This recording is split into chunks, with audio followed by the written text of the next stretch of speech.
Alkisah, di sebuah bukit yang jauh dari desa, di daerah Kalimantan, hiduplah seorang janda miskin dan seorang anak gadisnya. Segala permintaannya harus dituruti.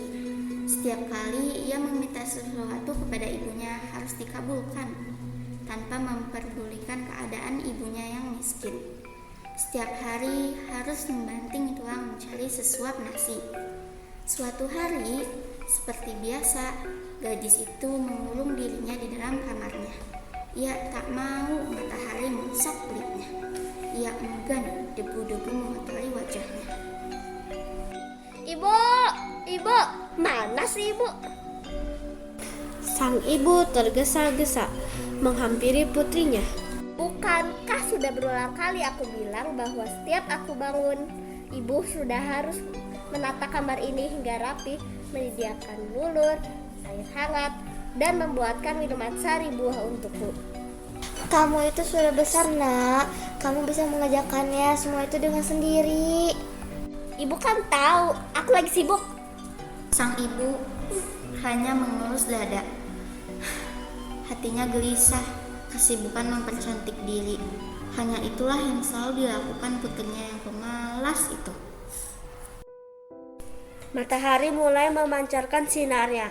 Sang ibu mulai bersiap-siap untuk berangkat ke sawah untuk bekerja. Ia tidak lupa mengajak Darmi untuk membantunya di sawah.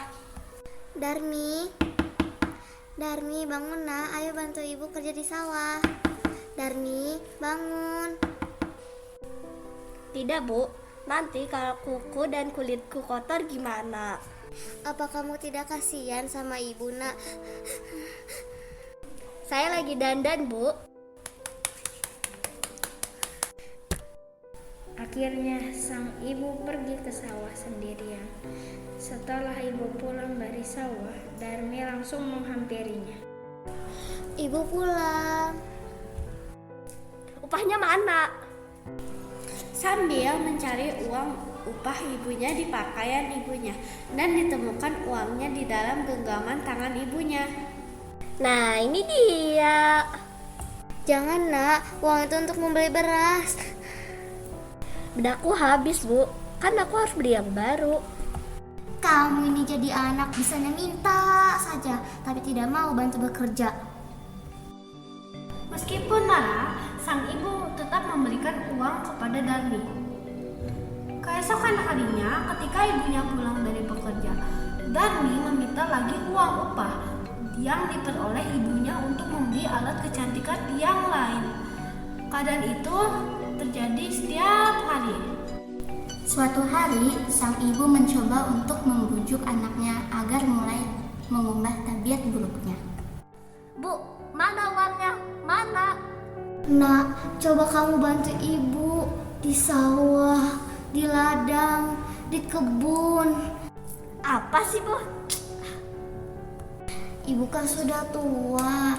Jika ibu dipanggil oleh Tuhan, maka ibu tak khawatir lagi. Engkau bisa mengurusi dirimu sendiri. Kita itu orang miskin. Kita harus tetap bekerja untuk kita bisa makan. Siapa suruh jadi orang miskin? Lagi pula, aku tidak pernah meminta kamu jadi ibuku. Ya Tuhan, hamba tak kuat menahan hinaan ini.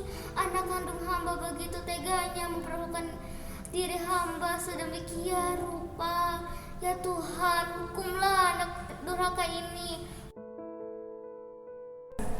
Ibu pun sedih mendengar ucapan yang terlontar dari mulut anaknya sendiri. Baiklah anakku, ibu hanya memohon agar kamu tidak mengurung diri di rumah sendirian. Kenalilah lingkunganmu agar ibu tenang jika suatu saat ibu dipanggil oleh Tuhan. Hari berganti hari. Akhirnya sang anak mau menerusi kehendak ibunya. Ia tidak keberatan untuk kemanapun bersama sang ibu.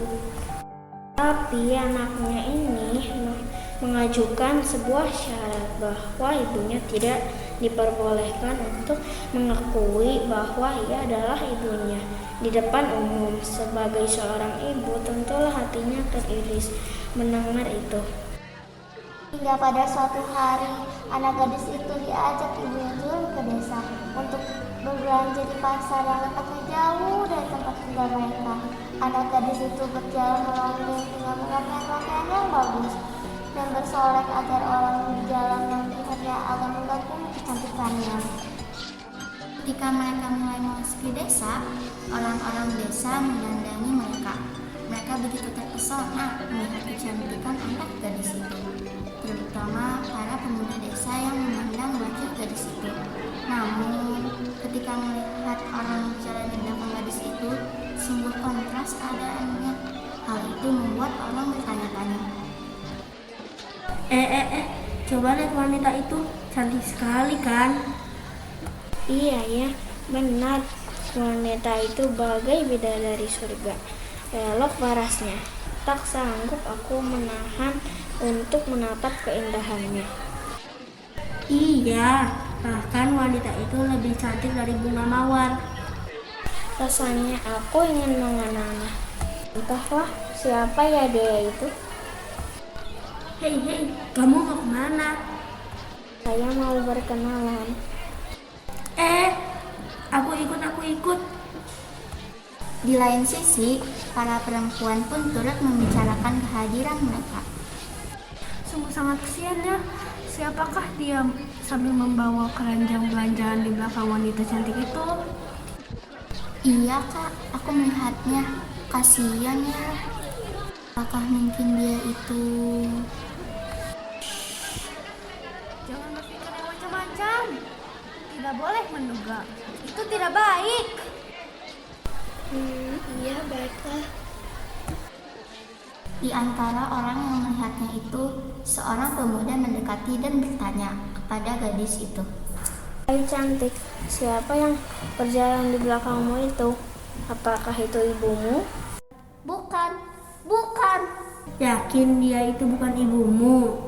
Dia itu budak. Astaga, jangan begitu. Bukan. Sudah aku bilang dia itu budak. Jelek. Bau.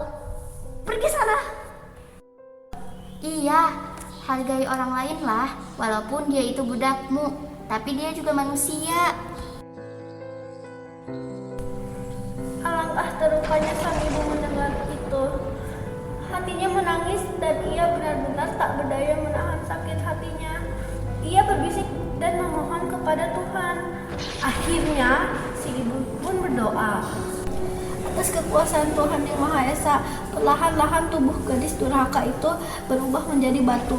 Perubahan itu dimulai dari kaki. Ketika perubahan itu telah mencapai setengah badan, anak gadis itu menangis memohon ampun kepada ibunya. Oh ibu, ampunilah saya. Ampunilah kedurhakaan anakmu selama ini. Ibu, ampunilah anakmu. Maafkan ibu, nak. Ibu! Anak gadis itu terus meratap dan menangis, memohon kepada ibunya. Akan tetapi semuanya telah terlambat. Seluruh tubuh gadis itu akhirnya berubah menjadi batu. Sekalipun menjadi batu, namun orang dapat melihat bahwa kedua matanya masih menitikkan air mata, seperti sedang menangis.